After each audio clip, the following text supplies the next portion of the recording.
जय हिंद दोस्तों। UPSC PT 2023 के संभव सीरीज के इस वीडियो में आपका स्वागत है। जैसा कि आप पिछले के कुछ वीडियो में देख रहे होंगे, आर्ट एंड कल्चर के कुछ महत्वपूर्ण प्रश्न हल किए जा रहे हैं। इसमें भी आर्ट एंड कल्चर के ही कुछ महत्वपूर्ण प्रश्नों को लिया गया है जो विगत वर्षों में ये टॉपिक इम्पोर्टेंट रहे हैं। तो चलिए आज के इस वीडियो को शुरू करते हैं। क्वेश्चन नंबर 1 है, निम्नलिखित कथनों पर विचार कीजिए।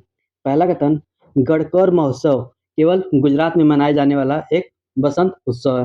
यह कथन गलत है क्योंकि यह राजस्थान में मनाया जाने वाला एक लोकप्रिय उत्सव है और यह सिर्फ बसंत नहीं, यह वसंत फसल के मार्शल लिस्ट उत्सव है।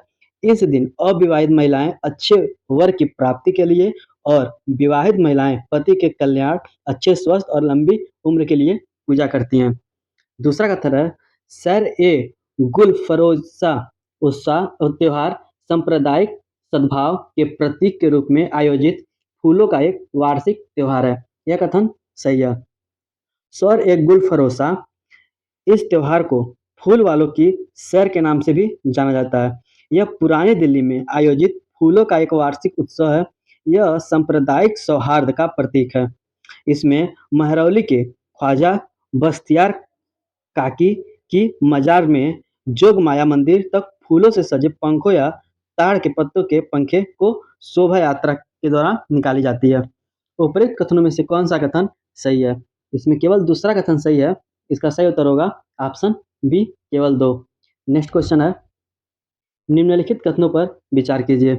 पहला कथन, चेइरा ओबा महोत्सव मणिपुर जनजाति के अनुसार 9 वर्ष का त्योहार है। ये कथन सही है। दूसरा कथन है, वंगाला महोत्सव मिजोरम की कुकी जनजाति द्वारा स्थानीय देवता के सम्मान में मनाया जाता है। यह कथन गलत है। प्रभावशाली गारो जनजाति मुख्य रूप से मेघालय में वंगला त्योहार मनाती है।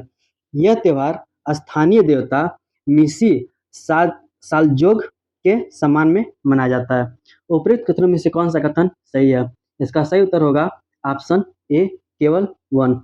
नेक्स्ट क्वेश्चन, निम्नलिखित कथनों पर विचार कीजिए। पहला कथन है, सोनपुर मेला गंगा और गंडक नदी के संगम पर बिहार के सोनपुर में आयोजित एशिया की सबसे बड़ी मवेशी मेलों में से एक है। यह कथन सही है।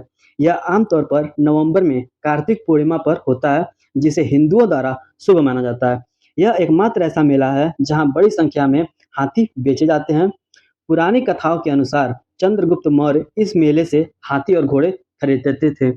दूसरा कथन है, चित्र विचित्र मेला गुजरात का सबसे बड़ा आदिवासी मेला है जो मुख्य रूप से गरसिया और भील जनजाति द्वारा मनाया जाता है। यह भी कथन सही है। इसमें आदिवासी अपने पारंपरिक वेशभूषा पहनते हैं और स्थानीय आदिवासी संस्कृति का प्रदर्शन करते हैं।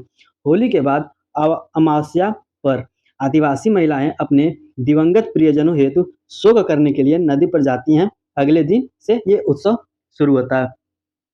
उपयुक्त कथनों में से कौन सा कथन सही है?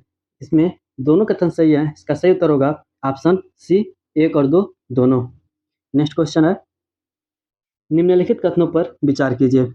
पहला कथन, विक्रम संवत चंद्र हिंदू कैलेंडर है जिसका आरंभ उज्जैन के राजा विक्रमादित्य ने शक शासकों पर अपनी विजय के उपलक्ष्य में किया था। यह कथन सही है।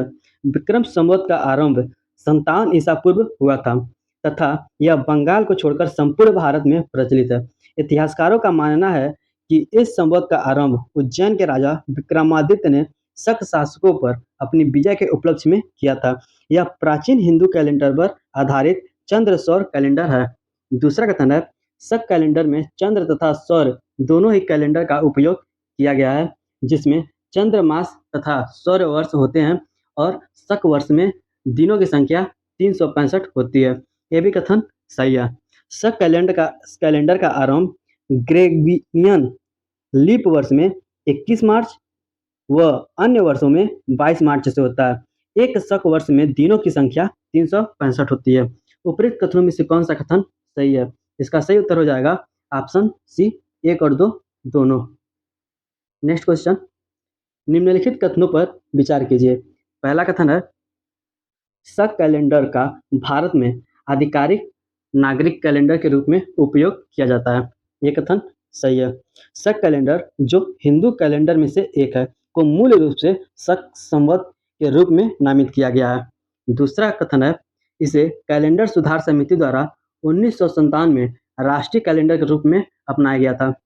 1957 सॉरी, ये भी कथन सही है। शक कैलेंडर को भारत सरकार द्वारा स्थापित कैलेंडर सुधार समिति द्वारा वर्ष 1957 में राष्ट्रीय कैलेंडर के रूप में अपनाया गया था।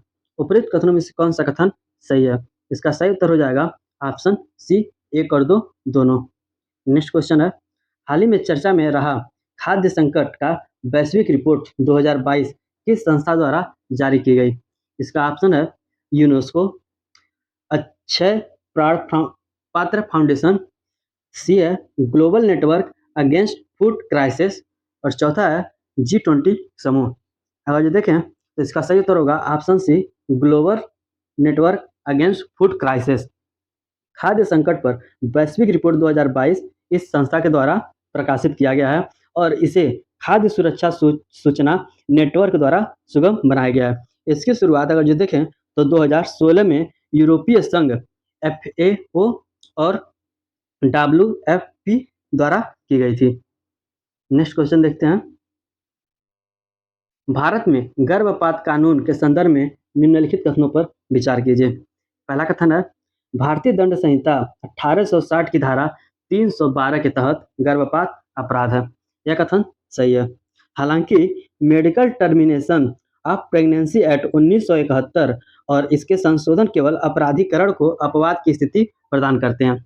दूसरा कथन है वर्ष 2021 में medical termination of pregnancy act 1971 में किए गए संशोधन के माध्यम से गर्भपात की सीमा को 20 सप्ताह तक बढ़ा दिया गया है। यह कथन गलत है। MTP अधिनियम 1971 गर्भावस्था के 20 सप्ताह तक गर्भपात की अनुमति दी गई है, लेकिन केवल विशेष श्रेणी के गर्भवती महिलाओं जैसे कि बलात्कार या अनाचार से प्रभावित के लिए, वह भी 2 पंजीकृत डॉक्टरों की मंजूरी के साथ है। वर्ष 2021 में इस संशोधन के माध्यम से गर्भपात की सीमा को बढ़ाकर 24 सप्ताह कर दी गई है। तीसरा कथन है भ्रूण की विकलांगता के माध्यम से गर्भपात के लिए कोई समय सीमा नहीं है। यह कथन सही है। इसमें देखें उपरोक्त कथनों में से कौन सा कथन सही है? इसका सही उत्तर होगा ऑप्शन बी, केवल 1 और 3। Next question, PM mega integrated textile reason and apparel park योजना के संबंध में निम्नलिखित कथनों पर विचार कीजिए। पहला कथन है पार्क का विकास एक विशेष प्रयोजन युक्ति द्वारा किया जाएगा जिसका पूर्ण स्वामित्व केंद्र सरकार के पास होगा। यह कथन गलत है। PM मित्र पार्क को सार्वजनिक निजी भागीदारी मोड में एक विशेष प्रयोजन युक्त के जरिए विकसित किया जाएगा जिसका स्वामित्व केंद्र और राज्य सरकारों के पास होगा। दूसरा कथन है केंद्र सरकार प्रत्येक ग्रीनफील्ड और ब्राउनफील्ड मित्र पार्क हेतु विकास पूंजी सहायता प्रदान करेगा। यह कथन सही है। इस योजना के तहत केंद्र सरकार सामान्यतः बुनियादी अवसंरचना के विकास हेतु प्रत्येक ग्रीनफील्ड मित्र पार्क के लिए 500 करोड़ रुपए और प्रत्येक ब्राउनफील्ड पार्क के लिए 200 करोड़ रुपए की विकास मंजूरी प्रदान करेगी। उपरोक्त कथनों में से कौन सा कथन सही है? इसमें केवल दूसरा कथन सही है। इसका सही उत्तर होगा ऑप्शन बी, केवल 2। नेक्स्ट क्वेश्चन है कायर जियो टेक्सटाइल के संबंध में निम्नलिखित कथनों में से कौन से कथन सही है? पहला कथन यह स्वाभाविक रूप से सड़ने, फफूंद लगने और नमी के लिए प्रतिरोधी होता है। ये कथन सही है। दूसरा कथन है यह एक पारगम्य एवं प्राकृतिक कपड़ा है लेकिन अत्यधिक टिकाऊ नहीं है।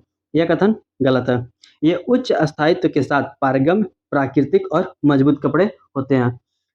तीसरा कथन है यह पूरी तरह से जैव निम्नीकरणीय है।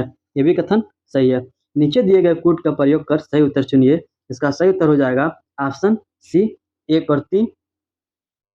Next question, da Vinci plus और वेरिएंट्स हाल ही में चर्चा में रहे हैं। यह निम्नलिखित में से किससे संबंधित है? इसका ऑप्शन देखते हैं। ऑप्शन है विश्व का एक नया मानचित्रण अभ्यास, दूसरा है नासा द्वारा शुक्र ग्रह पर अधिवेशन, तीसरा है इटली में पाए गए नए पुरातत्व स्थल और चौथा है भूमध्य सागर के सक्रिय ज्वालामुखी। इसका सही उत्तर होगा ऑप्शन बी, नासा के द्वारा शुक्र ग्रह का अन्वेषण। नासा ने शुक्र के लिए 2 रोबोटिक मिशन जो दाविंची प्लस और वेरिएंट की घोषणा की है। अब मिलते हैं आपसे अगले वीडियो में कुछ इंपॉर्टेंट टॉपिक के साथ जो उसका प्रश्न होगा। धन्यवाद।